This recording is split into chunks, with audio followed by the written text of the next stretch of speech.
Good evening. Welcome to a new edition of To The Point. This evening we're going to be discussing one of the important sectors here in Egypt, the tourism sector. A sector that has suffered quite a lot of challenges worldwide due to COVID-19. What is in store for us in 2021 will be under discussion this evening with a distinguished gentleman. With us in the studio this evening is Mr. Alaa Khalifa, an international tourism and marketing expert. A pleasure to have you with us. Thank you. Pleasure is mine. Before we go into what are the plans, I want to know, where do we stand right now? Lots of challenges that face the world. Tourism is our bread and butter. It's one of our leading sources of revenue. We want it back again on its feet. How is this sector coping thus far in the aftermath of COVID-19 in Egypt? This pandemic has been a global crisis. When you go through a global crisis, what happens within the crisis happens to you. Basically, countries are racing up to contain the crisis. And this is what we did since the beginning of the pandemic. And what we are still continuing to do. So when we are adapting, this is why we call it norms. In the very beginning of the crisis, the pandemic, we had a new norm where people had to wear masks and had to be tested regularly.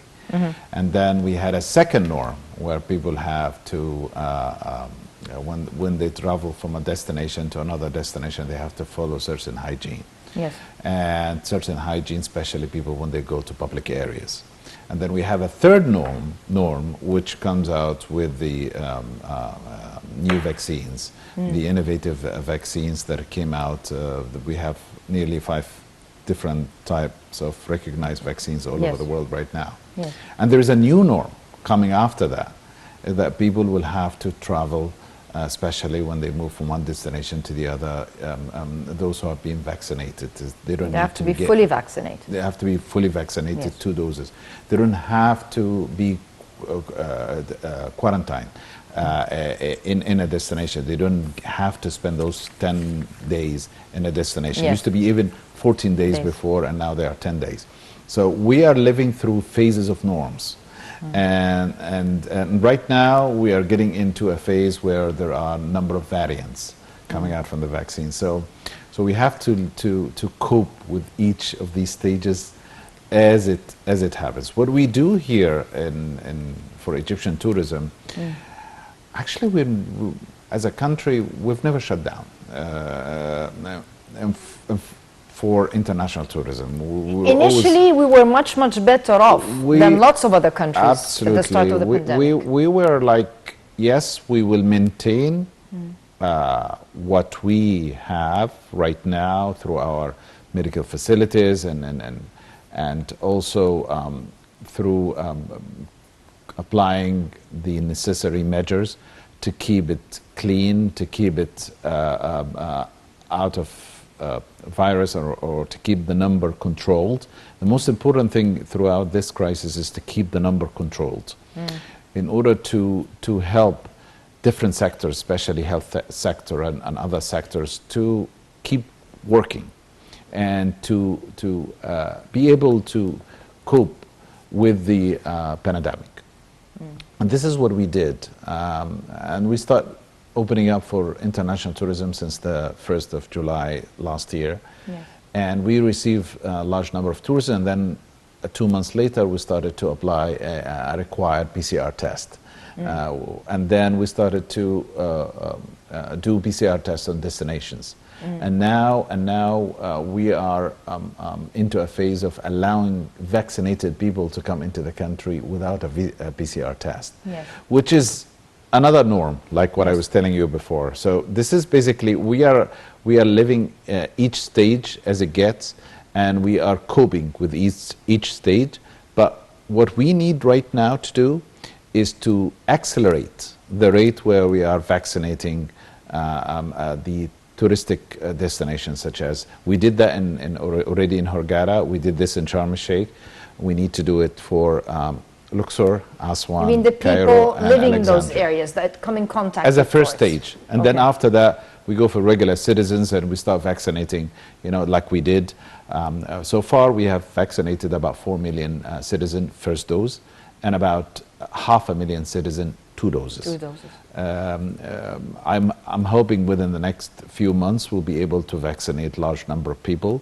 This will gain confidence in the destination one more time, and people will start to flock back to Egypt as a favorite destination, especially as we are getting into a new season. So my projection is that a real moment of recovery will happen starting from end of September and onwards.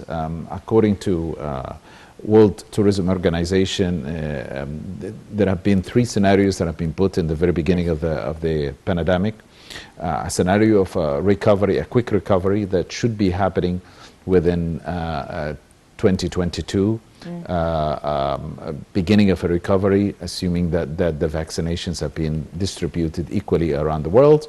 And then another scenario, 2024, that's a less optimistic scenario. And then another scenario, 2026, which unlikely this scenario to happen right now. So clearly, we're getting to a quick, and I would say, full recovery by 2024.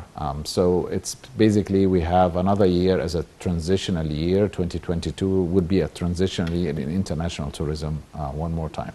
What we need to do is to prepare our brand, is to deliver the message of our brand to the right destinations, and also is to create what we call today travel corridors or travel bubbles. That's what the new norms between countries today. What do you mean by travel bubble? Travel corridors are basically mutual agreements between countries that have similar conditions, whether these conditions are health conditions, pandemic conditions, virus spreading conditions, and even similar in the number of fatalities, controlling the virus. So countries, specifically those who are neighboring each other, they signing up agreements, they call them travel corridors, of safe movement of their citizens between their 2 countries, encouraging both domestic and international tourism. This is a trend between countries these days, is to sign off these travel corridors, showing that your destination is maintaining certain standards, their destination is maintaining similar standards, and so you can open up a travel corridor between the 2 countries. Over the past year or so, this was a good time to sit and organize your house. We're always talking about that we need to stop selling or marketing Egypt, and here I'm picking on your marketing hat. We need to end marketing Egypt as a cheap destination. You have architecture that is magnificent. You have, it's the cradle of civilizations. You have archaeological sites that are not found anywhere else in the world. You have the largest open-air museum. You have so many tourist attractions. You have the great beaches, the best diving centers. I mean, really, we're really, you want to dive, you want to safari, you want to enjoy. I mean, really, it's a mix. And it's quite saddening that we don't put a high or an expensive price tag. We also needed to revamp some of the sites, and following the news, we're revamping. I mean, lots of museums have been renovated. Lots of sites are being given a facelift. We're all awaiting to see what will happen with the opening of the Grand Museum, the new museum. I mean, and definitely there's a big challenge after what we saw in the Mummies Parade in the Civilization Museum. So now there is a lot of challenge how that other events can even create an even bigger rippling effect. How have we come on that issue from your point of view? Did we get the house organized to start putting a different price tag? Let me comment on this from a marketing point of view. Okay. What we are right now in a geographical location where that geographical location has not been so much in demand due to some geopolitical situations. Yes. Okay. That's happening in the entire area of the Middle East. That's one major factor. The second thing is that when you are a destination marketing organization, you need to understand exactly what your consumer needs. You need to understand what they need, what their problems are, and how to cater to their lifestyle. Exactly. You need to deliver a marketing message that it's almost equal to what they are going to find at the destination. Otherwise, they will come to visit you once and they will never come back. And they will give you a bad press. And the second thing is that you need to understand the value of your brand before marketing that brand. It's important to understand the footprint of your marketing efforts. In the past, consumers had to use specific touch points throughout their buying journey to come to a destination. Today, because they leave trails, data trails behind them, they have to go through 400 touch points. Touch points means an online, it could be an online portal, it could be a mobile app, it could be anything that helps the consumer to find out information about this destination and complete his buying cycle. Today, it has to go through 400 of these. That means there is an explosion in how many destinations are showing their potentials and how they are adapting to what the consumer needs. The fact that a destination is being sold cheaply or sold with the right price, it all depends on demand. If the demand of that destination is higher, then normally the prices will go up. If the demand is less, then normally the prices will be very moderate. It also depends on how that destination is being prepared for receiving international tourism in terms of infrastructure, in terms of modernization. So what we are doing right now, especially for different towns, like revamping all the infrastructures and everything, this is going to help boosting a better image of tourism into that destination. What we need to focus on right now is how to brand our destinations separately. We don't need to brand, we don't need to globalize a destination. We don't need to speak generally of one destination. We need to market destinations separately. Can I basically interrupt you? Red Sea, the Upper Egypt, northern part of Egypt, Hurghada as a separate entity, Sharm el-Sheikh as a separate entity. The reason that we need to promote them, each brand separately, in order to show the strengths of each of these destinations. Yes. And also the quality of the destinations, put the right marketing message and the right content. When you put the right content about a destination, when you give the right activity, that people cannot compete with you. And this is what we should be focusing this next period. With us on the line is Mr. Mu'taz Sidqi, member of the Travel Agents Chamber. Mr. Sidqi, can you hear us? Yes, I can hear you. Yes. Good evening, Dr. Alaa. Good evening, madam. Very happy to be with you on air. Thank you, sir. Thank you, Mu'taz. How are numbers picking up? I know that your agents really suffered since the onset of COVID-19, and we just wanted to know, how are things picking up, if they're picking up? That's a very good question and absolutely a tough one, because 2 years ago we've been suffering, actually the whole industry around the world, not only Egypt in particular, but all the tourism sectors around the world was badly affected. You know that COVID had to let people in their homes. They can't go somewhere. A lot Yes. of infections, a lot of people died, neighbors, friends, and so on.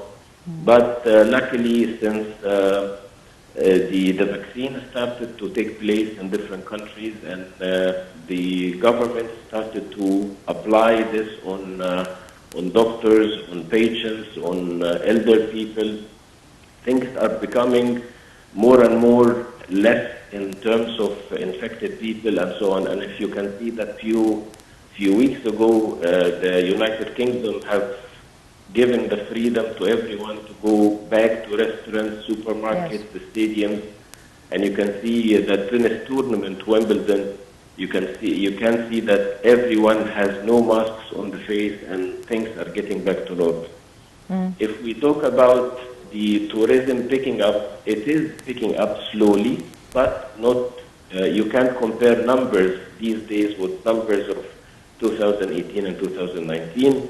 Luckily, we had few little millions came to the coastal cities. And why coastal cities? Because the Ministry of Tourism were brilliant to enforce vaccine to all the people working on the ground, meeting people at the airports, working in hotels, so that we can have the stamp of a safe destination, which means Sinai and the Red Sea, Hurghada, Marsa Alam, where they receive most of the people coming from mainly East Europe, are now a safe place. And as you can see also, there is huge traffic from Russia to Cairo airport. Now we're receiving between 3 to 4 or 5 flights daily from different places in Russia. And people are taking the buses to Hurghada and Sharm el-Sheikh. We hope definitely one day that President Abdel Fattah al-Sisi would enforce and talk and convince Mr. Putin that he should confirm the direct flight back again to the beach holidays in the Red Sea and Sinai. Hopefully this will come very soon. We're just talking about branding. In your opinion, what would sell more right now? What kind of, what are people looking for in tourist attractions? I would say safe, being safe and being away from crowded places.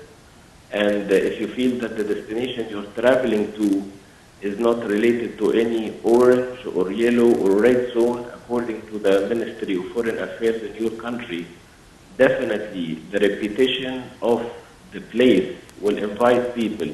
Branding these days has to do with how many people in the destination were vaccinated and related directly to the safety and health and hygiene of the place. This is #1 selling tool these days, not particularly to Egypt as a tourist destination, but I guess everyone is trying to take this slogan, "We are safe," as a #1 inviting sign to everyone coming to visit the country. Mr. Mu'taz Sidqi, thank you very much for joining us on To The Point. Mr. Alaa, so you're all, it seems, in the industry in the agreement that we need to vamp the vaccine process to... That was exactly what Mr. Mu'taz told you, is exactly what I spoke to you in my mind before, that the more we spread that message of a safe destination, highly vaccinated, whether that destination could be a city, could be a small city where tourists flock to, will impact dramatically on the reputation of that destination. And then tourists will start to feel, people are looking for tranquility, they're looking for spaces, exactly like Mu'taz said. It's important that we spread that message, and we spread it right at the right time and the right place. Can we also turn Egypt into a medical hub? No, we can't. Right now, if you ask me, I would say, no, we can't. But we can turn it into a healing hub. There is a difference between medical tourism and healing tourism. We do have a lot of areas in our country that are so fit to meet with healing tourism, such as Aswan, such as Safaga, such as the Oasis, Siwa. A lot of these areas is very good for healing tourism. However, So if you've been struck with COVID and your autoimmune system is down, can Egypt be a destination whereby you can come and recharge your batteries, yes, you can. boost your autoimmune Absolutely. system Let me tell you organically? Let me tell you something. At the very beginning of the pandemic, there have been a connection or a correlation between the virus severe symptoms Yes. and the amount of vitamin D in your body, Which is sun. which is sun. And what we have, Which is why most It's of the those in sun. Egypt get COVID-19. Some of them don't even have the symptoms. yes, it's one of the factors. But what I'm saying is that it's important that we understand that we will come to the point of being a hub for medical tourism for some certain cases. However, in this global pandemic and crisis, we need to be very wise. We need to treat the situation as to spread the right message at the right time. And we need to maintain the brand, maintain the strengths of the brand. We need to deliver, as I told you, a correct message, a genuine message to the consumer. We need to find out what a consumer are looking for, and we need to cater for that. What about the prices? Eventually, prices will correct itself. When you find a hotel occupancy is selling out at a lower level, that's because that's a hotel strategy. It has a lowest occupancy rate, and here you've got number of traditional operational expenses. So don't expect a hotel to maintain a peak or a shoulder prices in a time when he has a low occupancy. Daily or average daily rates of hotels, it's affected by what is happening from day to day and month to month, and a destination and events and diseases and catastrophes or anything that could happen could affect how hotels are selling a destination. Second thing is that it's important to understand that there is a price parity between hotels, especially when they are selling on an online level. So all these things affect, controlling the rates, how a destination is being sold. However, when there is more demand for a destination, there will be higher prices to be charged at that destination. One more, saying that, I have also to mention that DMOs, Destination Marketing Organization, when they strengthen local businesses and stakeholders in a specific destination, when they strengthen them means give them power, what happens is that prices in that destination will start to go up. Because now they have sources of revenue, they have pipelines of their revenue. Their revenue stream is consistent. When their revenue stream is consistent, then they don't give any compromises. And this is what happens when prices, what we call burning prices these days. When you burn, when there is a service provider is burning his price, it's because his pipelines of revenue have been badly affected. So he goes into alternative ways. When a destination marketing organization strengthens that supplier or that stakeholder and give him all the support, then he wouldn't need to compromise on his rates, on his revenue anymore. Right now, if we were to market Egypt, in your opinion, where would the tourist be more comfortable? In a museum, by the beach, in Siwa, in a spa resort? I mean, where would the tourist be more comfortable? Open areas. Open areas. As I told you, what is coming up, I mean, as a brand, is adventure tourism. Adventure tourism is going to come up as a brand. People go on an adventure in isolated areas. So the days where mass tourism and over tourism are gone. They're not going to Okay. come back. So the strategy is different. Completely different. So we shouldn't focus on mass tourism anymore. We shouldn't focus on over tourism like some of the European countries used to complain about that. But what is happening nowadays, tourists is looking for serenity, is looking for tranquility, is looking for destinations, and also looking for culture, looking for a story, looking for engagement with local cultures. People come to learn. They come to do discovery.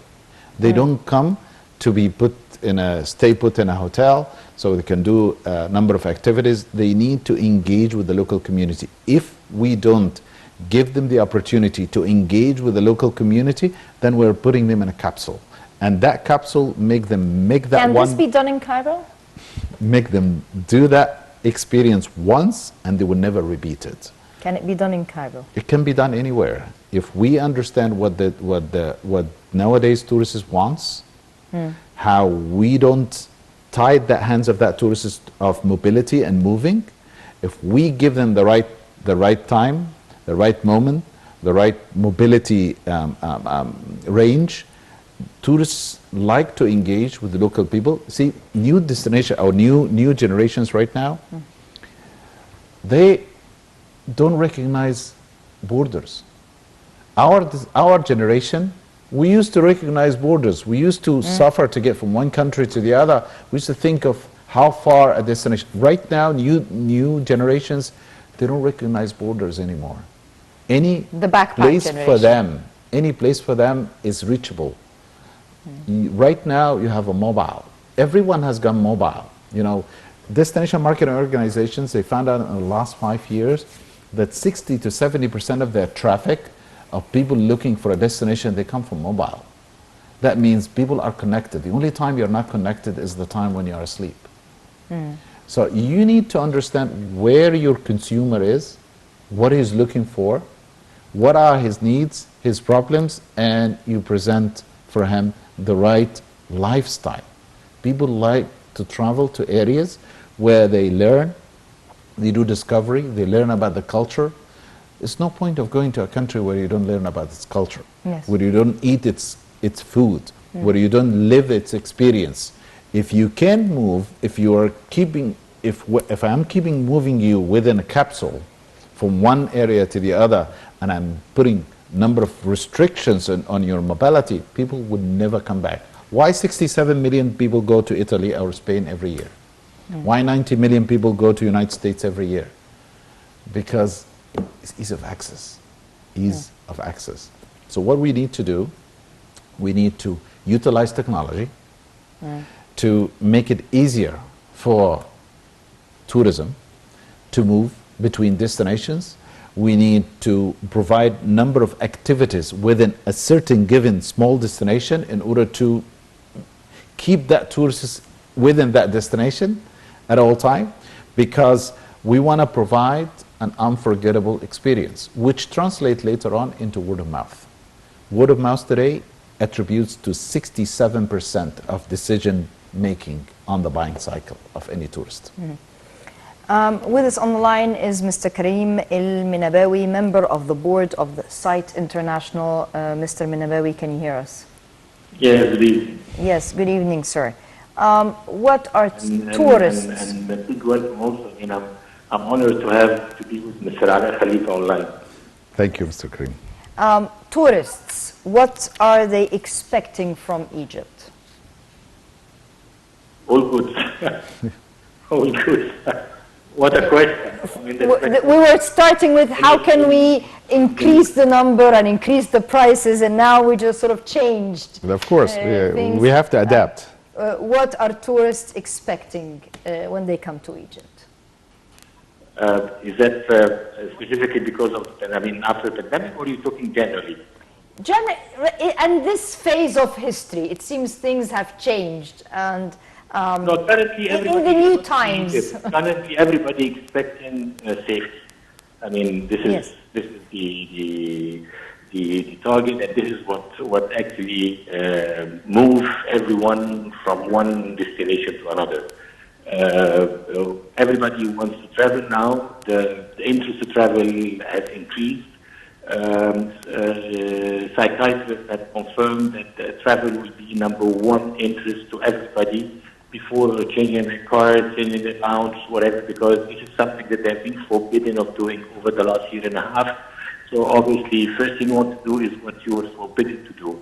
So travel will be the target number one. Now, to move from one destination to another is number one is what is destination offer in terms of safety and the number of vaccination, the percentage of vaccination of its population, and whether it's one of the variant countries or not, and so on. So this is definitely, I would say, number one, number two, number three. Yes. And many other things come after. So percentage of vaccination and the safety, and what Mr. Alaa was just saying now, the word of mouth. What is the perception of the social distance and all other measurements, medical management measurements that have been taken into destination? This is, of course, transferred by the social media, all bloggers and so on. And if I feel safe, then, of course, then it's one of the destinations that I would target. What about marketing? How do we need to market Egypt in the next phase? Well, it's already, marketing is, we have changed, Egypt has changed tremendously in its marketing philosophy. I'm sure you and many others have realized the social media involvement that Egypt has been witnessing in marketing its destination recently. This is now becoming the number one, the main marketing direction that all touristic destinations are using.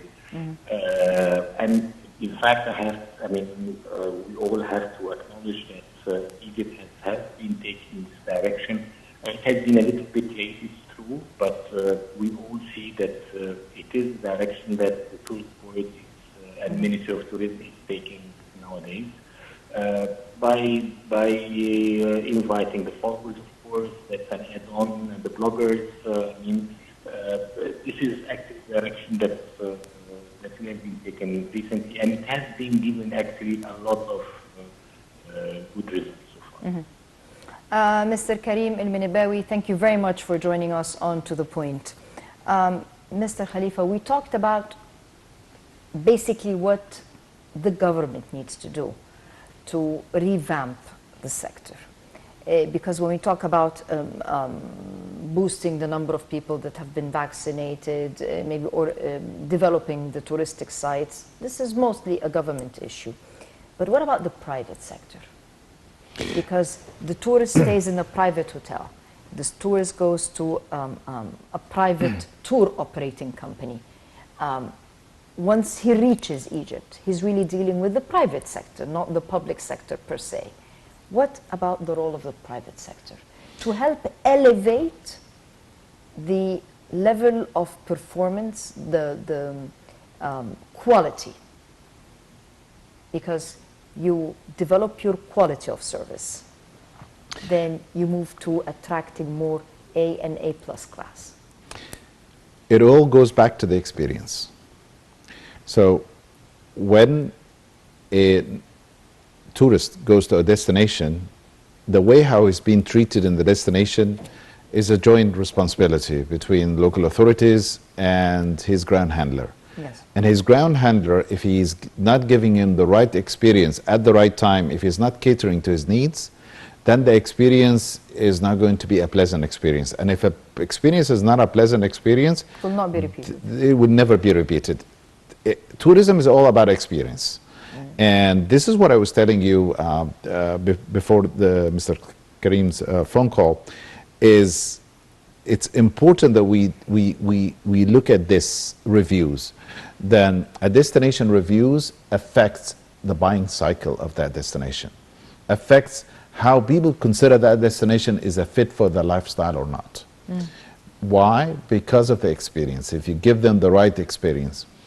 Stakeholders in tourism industry, which means local businesses, definitely they want to have sustainability. They want to be sustainable in the industry. So they have to give a better experience in order to get better feedback.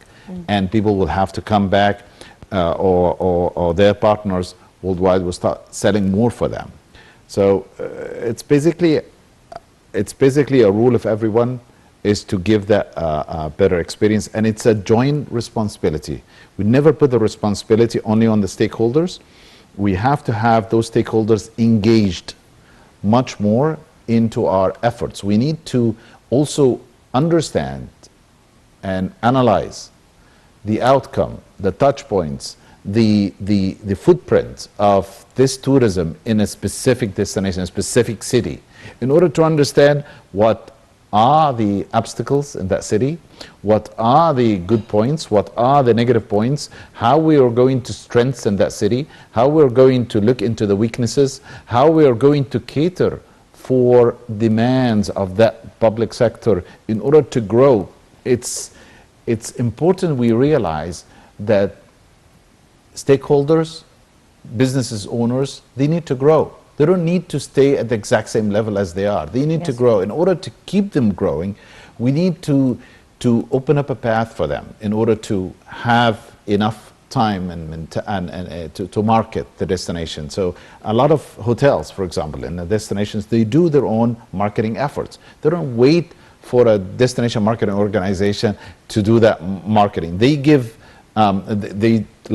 like Karim's have spoken, when we talk about influencers, for example, a lot of these hotels, they do their own, they bring influencers, they speak about their property. So same thing happens also with grand handlers. They can invite celebrities, and they can also create local stories. It all goes down to content. If you create the right content out of a given destination, you are actually taking that destination into an elevated level of popularity. And when you do so, that's when your prices are going to go up and you start selling your destination at a high price. Experience of those dealing with tourists. Whose role is it to train those people? Is it a travel agency is responsible for training the people? Because you have people graduating from tourism schools, but there's a difference between what you learn in a book and the real life. Who's responsible for developing white and blue collar labor in that sector? Because it's one of the important sectors. Expanding educational capabilities and an education and awareness of people who are first handing travelers to a specific destination is primarily a shared responsibility between local authorities and between stakeholders. So stakeholders cannot get untrained people and put them in a property to handle tourists. They will get a bad experience, right? So it's important that they do local training, but on the other hand, local authorities, which aka destination marketing organizations, they have to work locally, hand by hand, with the stakeholders of the industry in order to provide the right training for the right people who are actually handling tourism in that destination. It could be providing right training to those people, to the people in the streets, to taxi drivers, to waiters at the restaurants, to managers at hotels. It's important that we get those people on the right track to implement the importance of this industry for them. It's important that we get this message spread out, this awareness, this journey that starts at unaware into I know now, into I will take care, I will cherish this, I will protect this. That's a responsibility of destination marketing organizations. As much as they market a destination outside the destination, like abroad, they have to market it inside. They have to spread out awareness. Part of the budget should be diverted into maintaining that level of awareness, that level of knowledge of how important such industry for their livelihood. Yeah. That's very It's the important. culture. It is the culture. What we actually can shape that culture. If we give the right message, if we put the people into the right educational circle, where we tell them how important that to their livelihood. One more thing, it's extremely effective. If you are running tourism into any destination, whether that destination could be a village, could be a mountain, could be a city, could be an archaeological site, or could be a beach resort, it's important that your tourism in there is a sustainable type of tourism and benefits local community. If your tourism does not benefit local community will never help you to boost that tourism. You have to get everyone involved. If you don't get everyone involved, if people are not being promoted, whether local businesses, if they don't benefit out of that tourism, if they don't have this kind of tourist flow and the entire process is a sustainable process that keeps people coming back without affecting the nature of that destination, then people will start to get engaged, and that's what we want. We will want them to get engaged. Once they are engaged, then everyone will be an ambassador for his own country into that given destination. Mr. Alaa Khalifa, unfortunately our time is up. Thank you very much for joining us. Welcome. And thank you for the fruitful input. Wish you the very best of luck in future endeavors, and this is one of our important sectors, and definitely public and private have to work together to boost it. Absolutely. And give it the weight it really deserves. Thanking you very much for joining us this evening. We'll see you same time next week. Until then, good night.